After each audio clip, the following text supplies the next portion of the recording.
ওই ৩, ৪, ৫ আগস্টে আমাদের আমির সাহেব, সিনিয়র নায়েবে আমির সাহেব কিভাবে মার্চ টু গণভবনের ঘোষণা দিয়েছিলেন।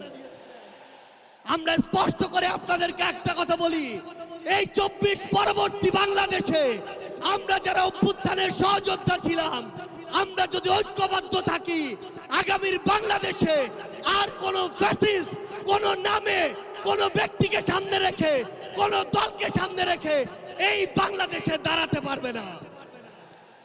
২০২৪ সালের ছাত্র জনতার অভ্যুত্থানের আমার সহযোদ্ধারা, আপনারা কেমন আছেন? আমার সামনে আজ এই ইসলামী আন্দোলন বাংলাদেশের মহাসমাবেশে যে লক্ষ ছাত্র জনতার উপস্থিতি, তারাই ছিল আমাদের জুলাই অভ্যুত্থানের অন্যতম সহযোদ্ধা। কে কি বলল সেটাতে আপনাদের আমাদের কিছু আসে যায় না। আমরা যতক্ষণ জুলাই অভ্যুত্থানের ওই স্পিরিটে নিজেদের বুকে ধারণ করে শহীদের যে আত্মত্যাগ, জুলাইয়ের যোদ্ধাদের যে রক্ত দেয়া, সেগুলোকে আমরা যতক্ষণ ধারণ করে সামনের দিকে এগিয়ে চলবো, ততক্ষণ কারো প্রোপাগান্ডা আমাদের কিছু আসে যায় না। ততক্ষণ ওই বিদেশি এজেন্টদের চক্রান্তে আমাদের কিছু আসে যায় না। আমাদের মনে আছে ওই ৩, ৪, ৫ আগস্টে আমাদের আমির সাহেব, সিনিয়র নায়েবে আমির সাহেব কিভাবে মার্চ টু গণভবনের ঘোষণা দিয়েছিলেন।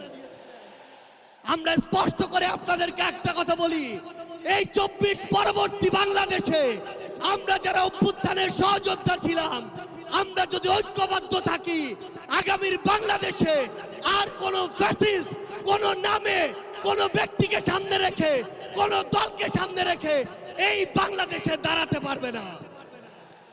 এখন জনগণের সামনে আমাদের দৃষ্টান্ত স্থাপন করতে হবে।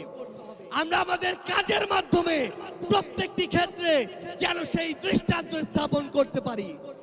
আজকে যখন আমি আসছিলাম, রাস্তার আশেপাশের প্রত্যেকটি মোড়ে আমার ইসলামী আন্দোলন বাংলাদেশের সহযোদ্ধারা ট্রাফিকিং এর কাজ করছে। এটাই হচ্ছে দৃষ্টান্ত যে আমরা কাজ করব, আমাদের রাজনৈতিক সমাবেশ করব, একই সাথে জনগণের যেন দুর্ভোগ না হয় সেটাও আমাদের মাথায় থাকবে। আমরা এর আগেও দেখেছি এই মাঠে প্রোগ্রাম হয়েছে, প্রোগ্রাম শেষ করে মাঠের প্রত্যেকটি ময়লাকে পরিষ্কার করা হয়েছে। এটাই হচ্ছে আগামীর বাংলাদেশের দৃষ্টান্ত যে আমাদের যারা সাময়িক যদি কোনো সমস্যা হয়, আমরা আবার ঐক্যবদ্ধভাবে সেই সমস্যার সমাধান করব। একটা জিনিস মনে রাখতে হবে, এই অভ্যুত্থানে আপনারা যখন ঢাকার গুরুত্বপূর্ণ পয়েন্টগুলো থেকে শুরু করে দেশের বিভিন্ন রণক্ষেত্রে অংশগ্রহণ করেছেন, আপনাদেরকে পাঞ্জাবি পায়জামা টুপি দেখে টার্গেট কিলিং করা হয়েছে। আমার মাদ্রাসার অসংখ্য ভাই এই টার্গেট কিলিং এর শিকার হয়েছে। আগামীর বাংলাদেশে কেউ যেন কাউকে ট্যাগিং করে টার্গেট কিলিং এর শিকার না করতে পারে, সে বিষয়ে আমাদের ঐক্যবদ্ধ থাকতে হবে। আমরা সংস্কার বিচারকে সামনে রেখে আমাদের এই লড়াই করছি। আপনারা পিআর এর কথা বলেছেন, এই যে পিআর, আগামীর বাংলাদেশের সংসদে আমরা যদি আসলেই জনগণের প্রতিনিধিত্ব চাই, তাহলে আগামীতে এই পিআর নিয়ে আমাদের আরো জোরে সোরে ভাবতে হবে।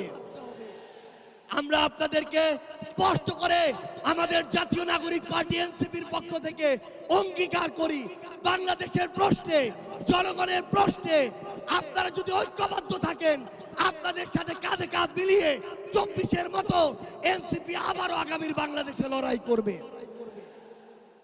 আমাদের এই বাংলাদেশের ২৪-এর অভ্যুত্থানের স্পিরিটের প্রশ্নে, ওই খুনিদের বিচারের প্রশ্নে, রাষ্ট্রের সংস্কারের প্রশ্নে আমরা ঐক্যবদ্ধভাবে এগিয়ে যাব। আমরা যতদিন ঐক্যবদ্ধ থাকব, ততদিন এই বাংলাদেশে আর কোনো হাসিনা মাথা